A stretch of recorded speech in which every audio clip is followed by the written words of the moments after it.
See if the Mustang could do a no brake burnout.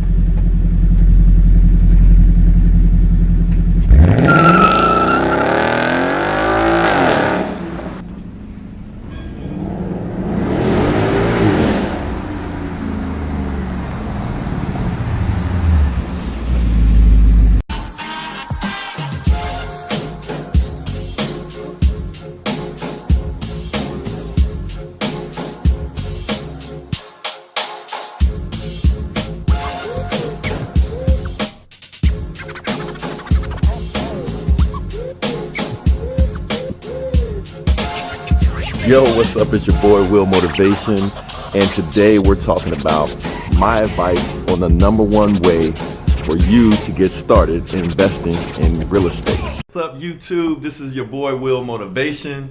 We're going to have 3 parts to today's video in response to the video that I did called Lamborghini Broke, $500,000 in debt. Why am I happy? Am I crazy? So, first part of the video, I'm going to give you my perspective, why I did the video, and why I'm actually happy. It's pretty simple. That concept. I talk a little bit about, my perspective.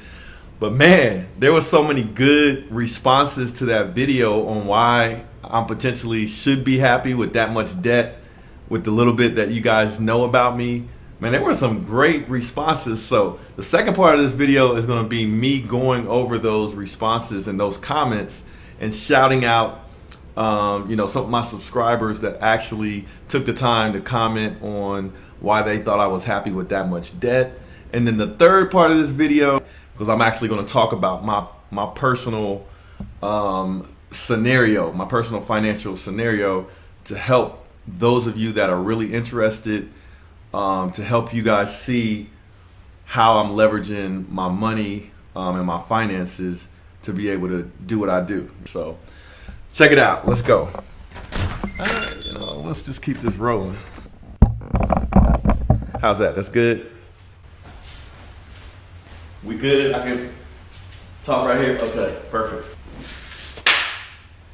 Okay, so part 1 to this video, response to 500,000 in debt or more actually, and how can I be happy with that much debt? Because the reason why I did the video, to be honest, that day when I did the video, I wasn't thinking about how happy I was actually thinking about how much debt I had. And I was like, you know what, why do I, sometimes you kind of wonder and just check yourself, right, on the things that you're doing, and if those things that you're doing make sense.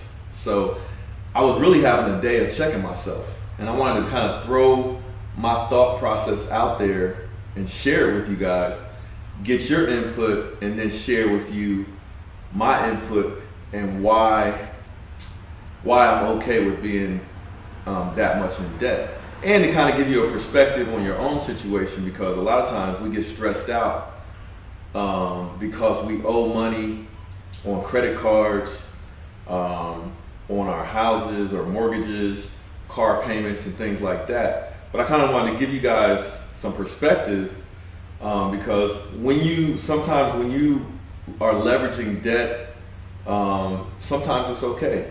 Sometimes you have to leverage debt in order to maneuver and get to where you want to be. So that leads us to the answer and my personal perspective on why I'm okay with having that much debt. So my actual debt is over 500,000. It's actually, we're going to get into that in part 3 of this video, where I break down my debt, but I'm also going to break down what type of debt that is and why it's okay. So why am I happy with over $500,000 worth of debt?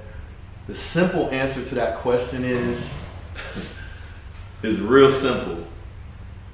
Like I said in that prior video, most of that debt, I'm going to say 95% of that debt or more, is secured debt. When I say secured debt, that means there's something securing that debt, like property or an asset. And in my case, the asset would be real estate, and then I have a small balance of a loan on this vehicle. The remainder of my debt is minimal. Like I have credit card debt, personal credit card debt is less than $5,000 I have in credit card debt out of that $500,000 plus, right? 60,000 of that debt is secured by the Lambo. The Lambo is worth much more than $60,000, obviously, but I do have that car loan. But all of the remaining debt that I have is secured by real estate.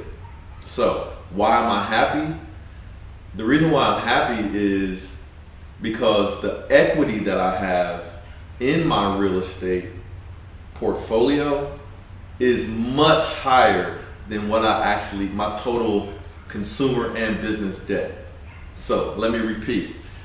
My equity in my real estate is much higher than what I actually owe in debt on my mortgages and my real estate debt. So I have a very good equity position with my real estate compared to my debt. So why do I even have the debt, and why am I okay with getting that debt? The reason is I'm able to control real estate that I might not normally be able to control if I was only using the cash that I had available to buy that real estate. So what do I mean by that? Actually the best answer that I saw in the comments, I'm going to go into that in part 2 of this video, but the best answer, someone gave an example of, let's say you had $100,000 cash. And this actually applied to me when I first got started investing in real estate. And I've done both things. I've bought real estate with cash, and I've also bought real estate through leveraging the bank's money as well. So let's say you have $100,000 cash. And with that $100,000, you want to buy some real estate. So in one scenario, let's say you took that $100,000 and you were able to buy one nice house for $100,000. So you took your cash, you bought the house, and then you put it up for rent so that you can get a return on that $100,000 investment. So your return might be, let's say you net, after you pay your expenses, $1,000 a month in rental income after your expenses. So your return on investment of that $100,000 in a year would be $12,000 a year, which is 12%. So that's your return on investment. Now, the other scenario that I learned after networking a little bit, talking to some other people, and studying up on real estate was leveraging your credit to buy more real estate. So instead of buying one house, you take that $100,000 and you build some banking relationships, and usually the banks want 20%. So if you have $100,000, $100,000 is 20% of $500,000. Okay. So instead of buying one house for $100,000, now you can use your credit and your cash to buy 5 $100,000 houses. Okay. So each of those houses costs $100,000, and instead of paying, $100,000 cash, you pay $20,000 in cash from your, $100,000 that you got saved. You pay $20,000. The bank gives you $80,000, 80%, and you pay 20%, and then you're able to get 5 homes, right? Instead of 1 home.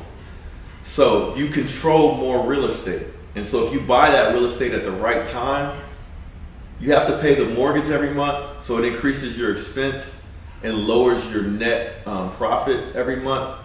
But I'll show you in part 3, I'll show you what the annual return on investment can look like, and it could be much more than if you bought one house with $100,000 in cash. Your net return on that $100,000 investment could be a multiple of what you would get if you bought one house. So So in my case, I bought 20 houses, and I have mortgages on about 6 of those houses right now. And so my strategy, the other thing I want to make clear is that I'm not saying run out and get yourself in debt, because actually I don't like debt. Like, I don't want to carry debt, and I don't like debt. Okay, so let's make that clear. I don't like debt. I don't encourage you getting in debt unless it makes sense. But then once you get in debt, make sure you get a good loan. Make sure you're careful as far as getting a fixed interest rate versus a variable interest rate. I'll talk about that more in other videos, but essentially, if you get a variable rate, you got to be careful because the interest rates are going up. So if you plan on having a house for a long time and having a mortgage for a long time, you might not want to get a variable rate. But if you might have the house only for a few years before you pay it off or sell it, then a variable rate might make sense, okay? So, but I'm not supporting going out and getting in debt. I'm just saying I do support being smart and leveraging your credit in order to get control of real estate in this scenario, and then leverage that real estate to maximize how much money you can make off of it, either by doing a flip or by buying it and holding it and renting it for a profit every month, and then getting the house at the right price so that you can enjoy the growth and equity of that home once you've rehabbed it. So, that's sort of, my spiel on that. I don't like having debt. So my strategy personally was I used the bank's money to get control of real estate when the market was low. I bought as much real estate as I could. And then, because I don't like having debt and I don't like paying interest when I don't have to, I started paying off the houses over the last 5 or 6 years. So as soon as I got a lot of money from some of my other business ventures, I would pay my expenses with my businesses, and then whatever I had left over, I was paying off my debt and my mortgages to minimize that, but at the same time, have some cash on hand to take advantage of being able to buy a new flip or to handle an emergency or things of that nature. So right now, I'm in a state of hoarding. So I'm instead of paying off those remaining mortgages I have immediately, I'm actually stockpiling as much cash as possible before I make a decision on what I want to do next. Do I want to pay off the rest of my mortgages, or do I want to keep those mortgages and keep some cash on hand? So I'm doing a balancing act right now, but I'm in a very good position with my real estate, with those loans, what I owe. Like I said, I have mortgages on about 6 or 7 properties. That's why I'm happy. You know what I'm saying? I'm okay with having that debt. The other reason why I'm happy is because for those homes where I have loans on those properties, I can actually, if I sold those properties, I'm not underwater with any of those properties. So if I sold any of those properties, I would get a check back. After I paid off that mortgage and that debt, I would get a check back, and I would be in really good shape. So that's why I'm happy. Essentially, it's about leverage. I'm not over leveraged. I have a lot of equity in real estate that I own that far outweighs what I owe the banks, and I also have a plan for paying down those mortgages, and then not paying that interest unnecessarily. So that's the answer in part 1. Now, part 2, we're going to go into some of the details and comments. We had some really good comments and a lot of people basically giving the right answer and even educating the rest of us. So let's go talk about some of those comments. All right, so here we go. We're going to check out the comments. So these are the comments that people posted in response to that video, which was entitled over 500,000 in debt with a Lamborghini. Is he crazy? So, just a thought-provoking video, man. I was just trying to get people to think, and then explain why I'm not crazy, basically. You could say I'm crazy, but crazy like a fox. So anyway, I want to shout out some of the people that commented on that video with some really good thoughts and answers. Man, that video got over 290 comments, so let's see how fast we can get through this. But first one goes to JT. JT said, real estate debt is good debt because your tenants are paying for your debt. So in general, I agree with that. And yes, that's a reason why I am happy, because the debt that I do have remaining on that real estate is being paid down by my tenants. So, but that's not always guaranteed. But in my case, yes, you're right. Logo Secret VBS said, equity, simple as that. Buy a house at 100,000, invest 20,000 into it. House is worth 200,000, 80K in equity. Let's say you have at least 40,000 in equity on average from 20 units. That's 800,000, for example. Yes, you hit the nail on the head, bro. Long time subscriber, I appreciate you. And yes, bingo, you got it. Logo Secret VBS, you hit the nail on the head. Now I had a hater, guy with Ford 500. Once he said, once another 2008 comes in, that cheesy smile will disappear and bankruptcy papers will appear. Yo, you're hater of the week. Actually, dude, if another 2008 and 8 comes in and the market drops, I'm gonna be smiling even bigger. Why? Dude, research my story. I got in the real estate market when the market was low. I got in at 2008, bro. I got in. Well, okay, I didn't even get in that early. I got in 2008, the real estate market wasn't even low. Like, do your research for real. The real estate market bottomed out from 2010 to 2012, maybe 2013. 2010 to 2013. That's when I got in, and I was smiling like a cheesy rat. You see what I'm saying? The early bird gets the worm, but the rat that don't sleep gets the cheese. That's me. So, if another 2008 comes in, I'll be waiting until 2010. And when that 2010 hits and the market bottoms out, guess what? I'm going to be smiling even bigger, because I'm going to get as much real estate as I possibly can get. And actually right now I am preparing just in case that happens, and I'm saving cash. Like, I still have a few mortgages left, but before I pay off those mortgages, I'm saving cash just in case anything happens. I want to be ready to take advantage of those opportunities. The market is high. I could sell some real estate right now if I wanted to, but I'm watching the market right now. So, no, the smile will not disappear, bruh. Let's see. So, V triple I Glass Eye said, I'm gonna give it a try. Correct me if I'm wrong. For the sake of simplicity, I'm not going to include flipping, ARVs, equity, taxes, and variables of change, so as not to confuse others and myself. Just a fixed interest 30-year mortgage. Numbers are rounded for simplicity. So for example, let's say he has 5 rental properties at 100,000 each. He purchased for 50,000 and put 50,000 in repairs in each, for a total of 100,000 per property, and that's 500,000 in debt. 100,000 loan over 30 years at 3.75% interest is going to be around 460 a month.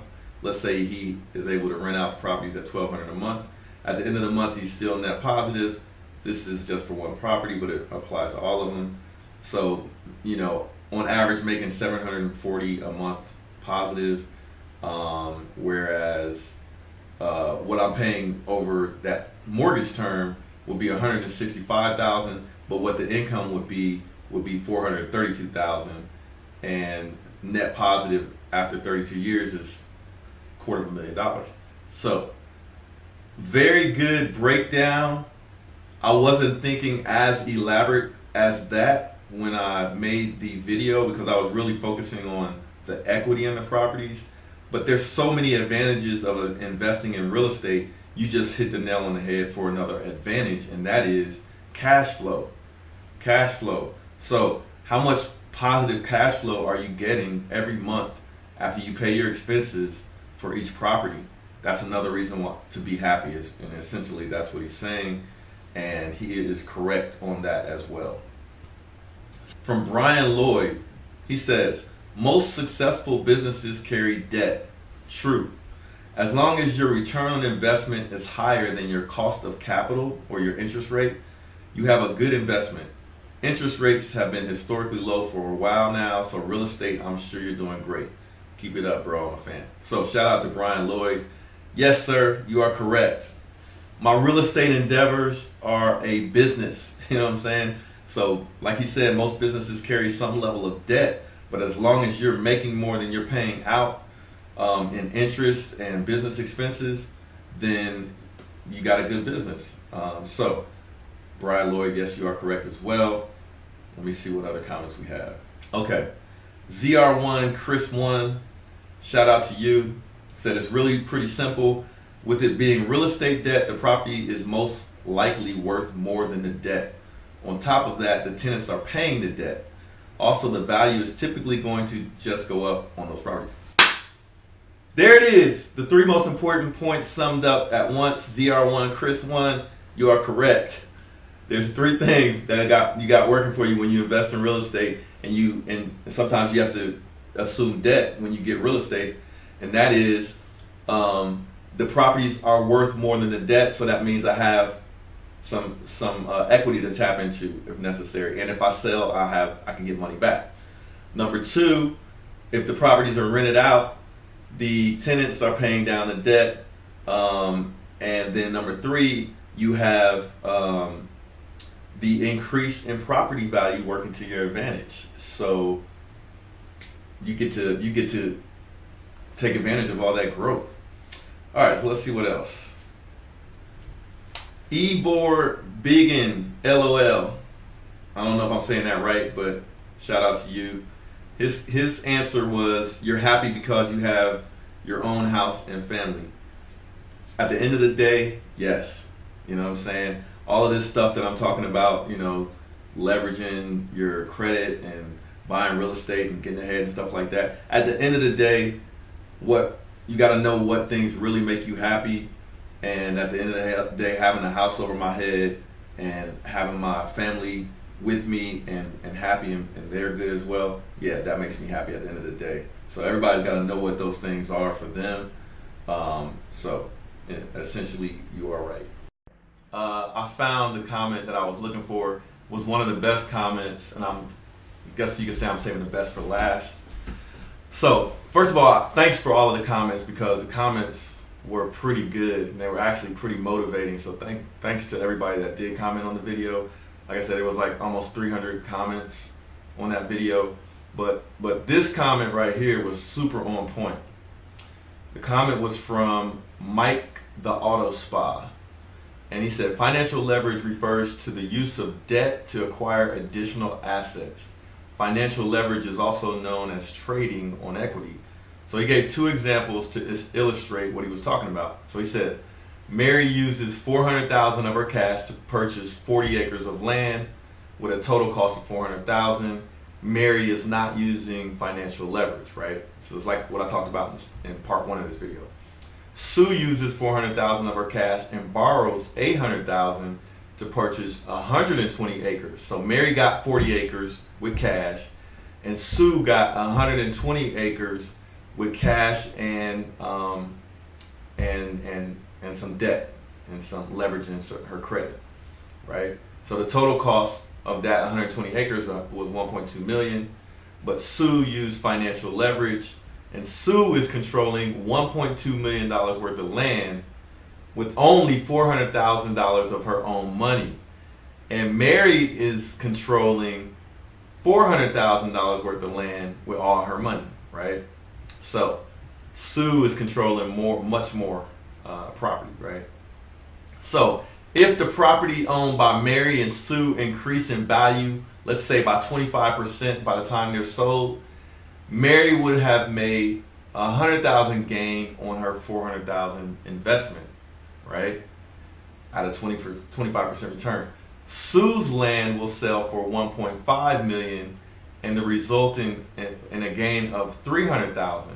Sue's $300,000 gain on her $400,000 investment results in Sue getting a 75% return on her investment. So when assets increase in value, leverage works well. So, but conversely, he's saying when assets decline in value, the use of leverage works against you. So in this example that he gave, he used dry property, right? So without any houses on it, like land. So in the example in my case, I had one piece of land and everything else was actual developed real estate with houses on it. So my scenario is a little bit different. So if my houses were to decline in value, what I could potentially make on my initial investment would be less. And let's even say I went negative on paper. If the value of my properties went less than what I bought them for, if they on paper were worth less than what I bought them for, the fact that I have those properties rented out and making income gives me staying power to ride out the storm. So like when I first got in real estate, I was in that scenario. I had 2 houses that I owned, 3 properties that I owned. I had an office and 2 houses. They all were underwater. They all were worth less on paper than what I bought them for. But I actually rented out one of them for a profit, so I started making a return on that investment, and I didn't realize any loss. And then in my office, in my other house, I was actually using those properties, right? But while that market was down, that's when I just started buying real estate to actually balance out that loss that I would have had on paper with a gain at that point. So I knew when the market would come back, I'd be in a really good position, and that's exactly what I did. So lesson of the day right there. So shout out to Mike, the Auto Spa. Let me read the last part of his comment because there's some good knowledge in it. He says, when assets decline in value, the use of leverage works against you. Let's assume that the properties owned by Mary and Sue decrease in value by 10% from their cost, and then they're sold. So they realize that loss. Mary would have lost $40,000 on her investment, and then Sue would have lost $120,000 on her investment, which would have been a greater loss. So this example comes from an accounting coach, LLC, but he said it really boils down to evaluating a risk assessment and understanding your financial exposure. After that, it boils down to what level of risk the individual is comfortable with and willing to assume. The stakes can be high, and hopefully the individual has done their homework. If not, it can have a devastating outcome. Now, in that example that he used, he's talking about a piece of land. In the example that I'm using, and in my scenario, I'm talking about a house. You can do much more with a house than you can do with a piece of land. You can't, maybe you could rent a piece of land, but I don't know how that would work. But if you have a house, you can rent the house out and make a profit, or you can live in the house. You know what I'm saying? You can live in that house if you have to, and just pay that mortgage yourself and hold it down. But what my advice is that you always buy smart. Buy a house below the market average. Don't buy a house at the market average. Buy a house that maybe you have to fix it up, but that's okay. So hopefully this video isn't too long, but I wanted to shout you guys out. Shout out to you guys for watching. Love your comments. Tell me what video you want me to do next, and I'll holler. Hey, I just wanted to say thanks for watching today's video. There's a lot more to come. Hit that like button for me and subscribe to my channel. A lot of you guys have been asking me about when is my online course going to be ready. Well, I have good news for you. My online course is completed. I'll put a link in the description of this video where you can click on that link and get a 40% discount off the course. That'll be for the first 50 students. So if you're ready to take the online course that I've basically laid out everything that I know about how to invest in real estate, click the link below or just go to www.willmotivation.com/invest. And thank you guys for taking the time out to watch today's video. Hope you learned something, and I'll see you in the next one. Peace.